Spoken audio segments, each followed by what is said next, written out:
Seja bem-vindo à nossa videoaula sobre as demonstrações contábeis aplicadas ao setor público. Aqui iremos abordar as características do balanço orçamentário e do balanço financeiro, duas demonstrações típicas do setor público. A NPC-TSP 13 é a norma que trata sobre a apresentação das informações orçamentárias nas demonstrações contábeis e determina que estas devem apresentar informações comparativas entre os valores orçados e os valores realizados, decorrentes da execução do orçamento, possibilitando a prestação de contas e a responsabilização das entidades do setor público. Dessa forma, a Lei 4.320 nos diz que o balanço orçamentário deverá demonstrar as receitas e despesas previstas em confronto com as realizadas. As receitas orçamentárias devem ser apresentadas detalhadas em dois níveis, por categoria econômica, corrente ou capital, e segundo a sua origem, discriminando-se ainda o que foi previsto, arrecadado e a diferença entre ambos. As despesas, por sua vez, devem ser detalhadas por tipo de crédito, sendo ele inicial ou adicional, que pode ser suplementar, especial ou extraordinário. E ainda detalhadas por categoria econômica e grupo de natureza da despesa, discriminando também o que foi fixado, executado e a diferença entre ambos. A previsão inicial demonstra os valores da previsão inicial das receitas aprovadas na Lei Orçamentária Anual. Os valores registrados nessa coluna permanecerão inalterados durante todo o exercício. A previsão atualizada demonstra os valores da previsão inicial, atualizados por movimentações tais como excesso de arrecadação, operações de crédito, remanejamento de dotação e reestimativas de receitas. A coluna Receitas Realizadas apresenta o montante efetivamente arrecadado no exercício financeiro, e a coluna Saldo evidencia a diferença entre as receitas realizadas e a previsão atualizada, demonstrando se houve déficit ou superávit na arrecadação. Temos ainda do lado das receitas a apresentação do déficit do exercício, se houver, enquanto que o superávit será apresentado do lado das despesas, com o objetivo de equilibrar o saldo do balanço. Por fim, na linha de saldos de exercícios anteriores, são demonstrados valores provenientes de exercícios passados que serão utilizados para custear despesas do exercício corrente. A dotação inicial demonstra os valores dos créditos iniciais conforme aprovados na Lei Orçamentária Anual. Dessa forma, esses valores permanecerão inalterados durante todo o exercício financeiro. A dotação atualizada demonstra a dotação inicial somada aos créditos adicionais abertos ou reabertos durante o exercício de referência, deduzidos das respectivas anulações e cancelamentos. Temos ainda a demonstração das despesas que foram empenhadas, liquidadas e pagas, conforme os estágios de execução da despesa, e a coluna saldo da dotação, que demonstrará a diferença entre a dotação atualizada e as despesas empenhadas. A amortização da dívida ou refinanciamento demonstra o valor da despesa orçamentária decorrente do pagamento ou da transferência de outros ativos para a quitação do valor principal da dívida, inclusive o seu refinanciamento.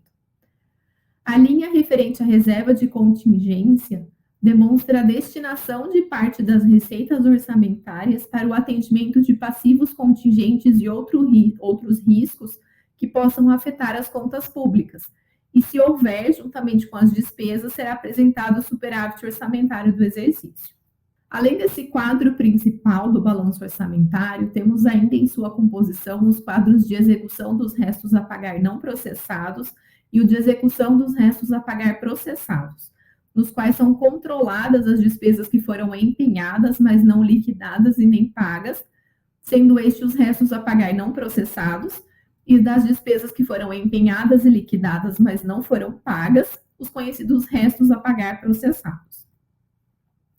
O balanço orçamentário deve ser acompanhado ainda por notas explicativas, que divulguem pelo menos o detalhamento das receitas e despesas intra-orçamentárias, quando for relevante, o detalhamento das despesas executadas por tipos de crédito, se é inicial, suplementar, especial e extraordinário, a utilização do superávit financeiro e da reabertura de créditos especiais e extraordinários, bem como suas influências no resultado orçamentário, as atualizações monetárias autorizadas por lei, efetuadas antes e após a data da publicação da Lei Orçamentária Anual, que compõem a coluna previsão inicial da receita orçamentária, o procedimento adotado em relação aos restos a pagar não processados, ou seja, se o ente transfere o saldo ao final do exercício para os restos a pagar processados, ou se mantém o controle dos restos a pagar não processados separadamente, e o detalhamento dos recursos de exercícios anteriores utilizados para financiar as despesas orçamentárias do exercício corrente. Com relação ao balanço financeiro, a Lei 4.320 nos diz que ele demonstrará a receita e a despesa orçamentárias, bem como os recebimentos e os pagamentos de natureza extra-orçamentária e ainda os saldos em espécie provenientes do exercício anterior e os que se transferem para o exercício seguinte. A partir dessa definição, podemos perceber que o balanço financeiro é mais abrangente que o balanço orçamentário, pois além dos aspectos orçamentários, ele evidencia também os aspectos extra-orçamentários. Dessa forma, o balanço financeiro nos informa qualquer entrada ou saída de recurso que ocorra nessa entidade.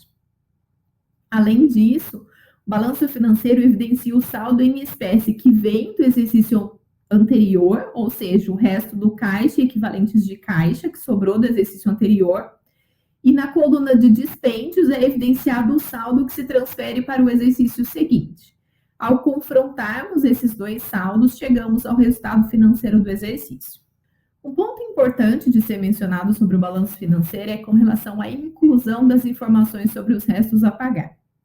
Os valores correspondentes aos restos a pagar são registrados nos dois lados do balanço financeiro.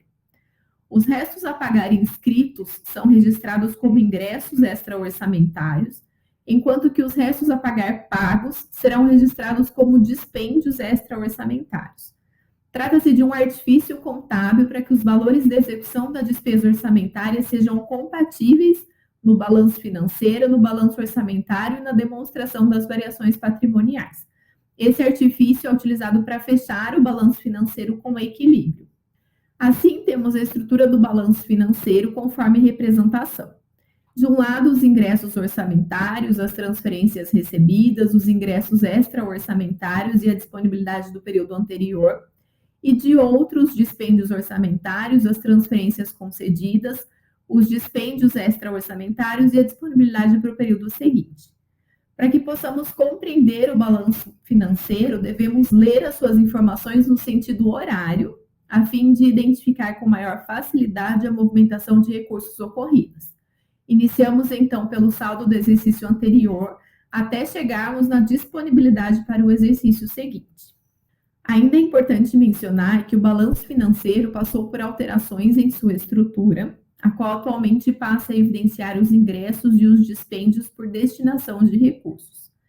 Assim, conseguimos visualizar o montante de ingressos de recursos vinculados à saúde, educação e seguridade social, por exemplo.